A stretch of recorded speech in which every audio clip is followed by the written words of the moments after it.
Let's roll out the finalists for the American League Outstanding Rookie right now. Finalists. Outstanding Rookie, American League. High deep drive. That one headed way up there, and that ball should be gone. It is. Tristan Casas with number 24. Oh boy. 3-2 Gunnar. High in the air to right field. Look out below. It's at 462 feet. That's hit hard. Out to center. Carrying well. Duvall is back. It's gone. Josh Young. There's your finalists: Tristan Casas of the Red Sox, Gunnar Henderson of the Orioles, and Josh Young for the Texas Rangers. And the AL Outstanding Rookie of the Year winner is Gunnar Henderson. And we spoke to him about winning that award. We got Gunnar Henderson on this week of the Baltimore Orioles, speaking to us on FT with Krasinski and Kratz. Let's run it. Gunnar, great to have you on. Congratulations on being the American League Outstanding Rookie of the Year. Voted on by your peers, your new peers, because you're new to the party here. Obviously, in Major League Baseball, your first full season, you put together a great year, and also your team, obviously, is just really back on the map. So now you've had a few weeks in the offseason to kind of look back, right? I know players are often like, I'll think about it in the offseason. So what are you thinking about right now when you look back and do a little bit of reflecting on how this year went down? Did it hit your expectations? Yeah, no, it was a really fun year, just all in all, especially from day one of spring training. I felt like we all had a great group of guys and just really bought in together from day one of spring training. And just throughout the year, being able to play each and every day with those guys made it really enjoyable going to the park, and couldn't ask for a better first year. What was the best part of 2023 for you during the season? Honestly, the clinch for I guess it was playoffs, because we walked it off. I mean, the division champs was pretty cool, but just the circumstances of the clinch in the playoffs and walking it off, that was pretty cool. Gunnar, you're a big guy. You're bigger than most shortstops are. How has that worked for you? Because you originally were kind of a third baseman, thought to be a third baseman, and they kind of thrust you into shortstop, did an amazing job defensively. So what was the transition like moving to shortstop for a bigger fella? Yeah, so ever since I got into professional ball, I pretty much had to split time between short and third. So I felt like it was nothing new for me. I just was able to finally get my feet up under me after the first month and really show what I could do at both positions. But yeah, I knew I could play shortstop and was able to prove that. What's the second year goal? Because they don't have a second year player of the year. This is the prestigious goal, of a rookie. What's the second year goal for you? Well, I mean, I like to set my goals high. So, I mean, I want to shoot for an MVP, and that's what I set my expectations to, and that's what the standard I try to hold myself to. And what do you got to do? What do you got to do to get to that? What do you got to do to go from Rookie of the Year to MVP? Just honestly allow myself to keep going out there and just put myself in the position to play. I felt like once I finally got out of that rut in the first month, I was able to let myself go out there and play and really show what I can do offensively and defensively. Gunnar, did you pick up on big league things, right? Like these guys have always talked about, I played with this player, he taught me this, or I just watched this player do that. I know your team was pretty damn young, but there's a few vets there, and doesn't even have to be from a vet. I mean, Adley Rutschman feels like a vet, even though he's not. But did you pick things up from other guys? And if so, like, is there anything that stands out to you?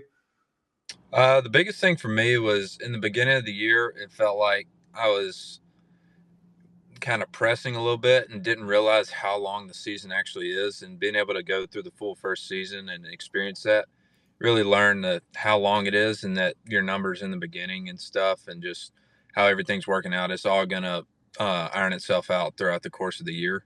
And I felt like that's just one thing I learned. Gunnar, you said you struggled the first month of the season. You guys don't have a ton of veteran position players on your team. Did a James McCann, a Cedric Mullins, a Santander grab you and say, look, dude, I know you're young, but there's 5.5 more months of this. You'll figure it out. Yeah, so, I mean, I felt like it was a collective group because, I mean, like you said, our team's very young and they went through the same experience that I went through not too long ago. So they had that and remembered it and was able to help me get through that. And I felt like that really helped me to push through it. And I just can't thank them enough for being the teammates that they are and just being able to have them on my side as well. Was there somebody during the season that you met that you were like, whoa, like I met this, like this is pretty amazing? So I'll go one like non-baseball, and I got to meet Joan Jett. So I'm a big like rock fan, and she's a big Orioles fan. So that one was pretty cool. And whenever I did the in-game interview against the Yankees, I got to talk to Charles Barkley. So that one was pretty cool for me, being an Auburn fan. Hey, do you have a chip on your shoulder from the draft still? Like, does that stay with you? I mean, we've talked to other guys this year, like I'll bring up an example. Zach Gallen, who thought that he should have gotten more Cy Young votes, or there's plenty of players I feel like, even another exciting rookie in Evan Carter, who was picked technically in the last round of the 2020 draft in the 5th round. Like, I remember, I mean, I would host a lot of draft shows that you were projected to go in the 1st round. You end up slipping to number 42, which worked out quite nicely. That was an epic draft for Baltimore in 2019 to get you and Adley. But do you have a chip on your shoulder ever from that, or at least initially to be like, okay, I'm going to show 41 other teams, or at least a good chunk of other teams, why they really screwed up here? Yeah, I mean, like you said, I was thinking I was going to go in like top 20 or just at least 1st round. And whenever it kept falling, I honestly thought I was just going to go to Auburn. And whenever I finally got chosen, I mean, yeah, I wish I could have gone higher, but at the same time, I got a chance to go out there and prove that, yeah, I felt like I was better than majority, if not all, the ones picked before me. And yeah, I mean, I felt like didn't really take a chip on my shoulder, but I just want to go out there and prove everything because I know the standard that I can play to, and that's what I try to hold it. Who do you want to talk to, I would say, in the offseason, like of your teammates? Is there somebody that you'll keep in touch with, whether it's, just to hang out, someone that lives nearby, or even work out with? Like, what's your plan in the offseason?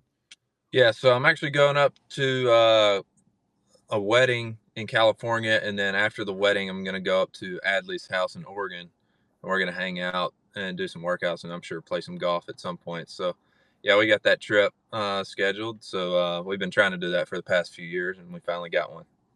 I like that. Yeah, meeting of like the young franchise players. What's Adley been like, with the team? Obviously, we can see what he does on the field. We've had him on for interviews. Does he command the clubhouse? Is he the leader of the team? Is he the guy that people go to, or is he more quiet? Yeah, no, he's just really funny dude. He's always joking around in the clubhouse. He's just a great guy to have around. I mean, I spent pretty much every day since we got drafted together with him, and he's been a really fun guy to be around. Whenever I got into pro ball, he kind of broke me out of my shyness and not really knowing what to expect, and just an all around great guy. I mean, you love having him in the clubhouse, and yeah, I feel like when he's on camera, he's not as joking as he is, but once you get him off the camera, he's a really funny dude. I know there's not really much to look at as far as like past seasons for you. Of course, this is the first full season, but were you disappointed about how the playoffs turned out? I mean, obviously the goal is to win the World Series every year. The team won the division. You've got a lot of career left to go, but did you look back and maybe even right after the last loss there, talk to guys in the clubhouse like, hey, we maybe could have won this thing this year? And now even looking at like who's in it, not that the teams aren't good. It's just like you got 2 wild card teams that have made it through to the World Series.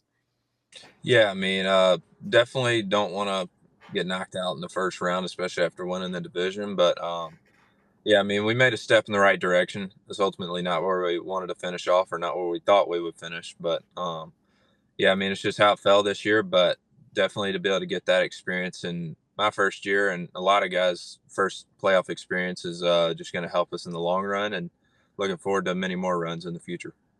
Is this a discussion in the offseason? I know different teams that I played for, if I actually got to play back-to-back seasons with the team, the offseason was like, dudes were talking about, hey, we came up short last year. This is what we got to do. We don't want to just make it to the American League Championship Series. Is that something you guys discuss?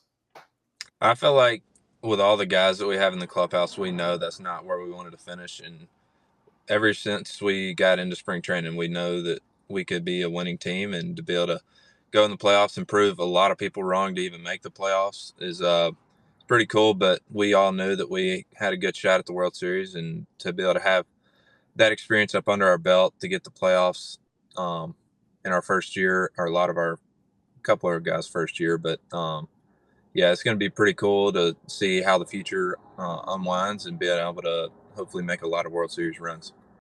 Congrats on winning Outstanding Rookie of the Year in the American League. What a damn season. You should be really proud, and obviously enjoy the offseason. Have fun with Adley, and we'll see you in spring training too, all right? Sounds good. See y'all. Thank y'all for having me. Thanks, Gunnar. There he is, Gunnar Henderson, winning it for the Baltimore Orioles. And like we talked about in the conversation, Jonesy, this is your squad.